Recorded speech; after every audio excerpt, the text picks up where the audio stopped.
Head down to the Pro Shop for expert advice and all the latest equipment. Most golfers in South Africa have heard of Nomads, but how many of you know exactly what they stand for? A memo written by their founder sums it up. A long experience in and enjoyment of golf left me in 1959 with a deeply held feeling that there was room for some kind of association or club for business and professional men to come together in a closely planned and integrated program of golf, with all games interrelated and offering a continued thread of interest, and that out of this activity could arise some tangible benefit to two very proper causes, to the game of golf itself and to those less fortunate than ourselves.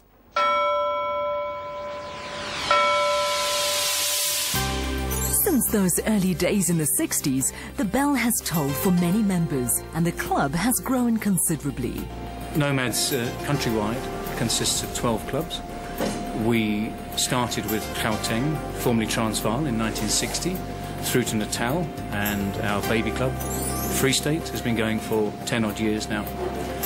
We have expanded internationally in the early days, Zimbabwe, formerly Rhodesia, through to New Zealand, Australia, and now the United Kingdom, who naturally only play for 6 months of the year. Nomads celebrated its 50th year of existence in May, and we were fortunate to catch up with one of its founders, Mr. Andrew Mentis. Well, in the early days, we were 106 members, and it was a very, very close association. We were playing once a month officially, but several of us used to play weekly. It started with us deciding that as a collective we could be raising money for charity and enjoying ourselves at the same time. And the game was organised at the Huddle Park Golf Course using 2 out of their 3 golf courses. And there was money raised which went in aid of the South African Nursing Association. And the amount raised in those days was 12,000 rand on the day, which sounds like an insignificant amount today.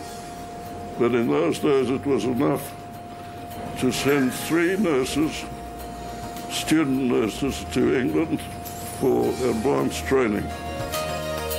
Nomads has contributed enormously to various charities over the past half-century, but has also contributed to golf in more ways than monetarily. The Nomads' involvement in golf began many, many years ago.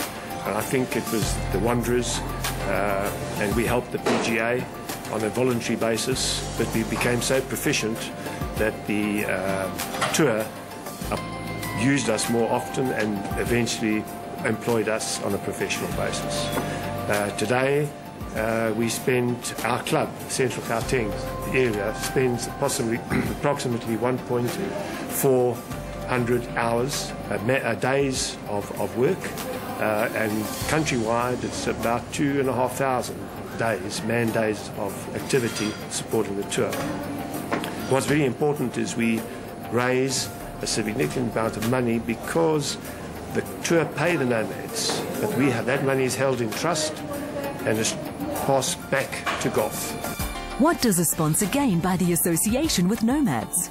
Golf and beer are great partners, and South African Breweries is proud to be associated with Nomads since their inception, and it's an honour for us to be involved with such a club that has just generated so much for golf over the years. Many well-known golfers' names adorn the plaques of Nomads achievers, and many famous golfers have supported the club through the years. Well, we have to start off with Gary Player, who's one of the big 4, done so much for golf worldwide. Ernie Els naturally follows suit, as well as Tim Clark, who's just had success with the Players Tournament, finally. Dale Hayes, obviously, does a lot for us in the media, as well as Dennis Hutchinson. David Frost, incidentally. From a non-golfing front, many of you will probably not know that F.W. de Klerk, a Nobel laureate, as well as Jan Rupert. on a non-nomadic front who's come through the Junior Golf Foundation, I think you can mention most any of the top golfers that have come through from South Africa as being through that structure, which obviously emanated from ourselves.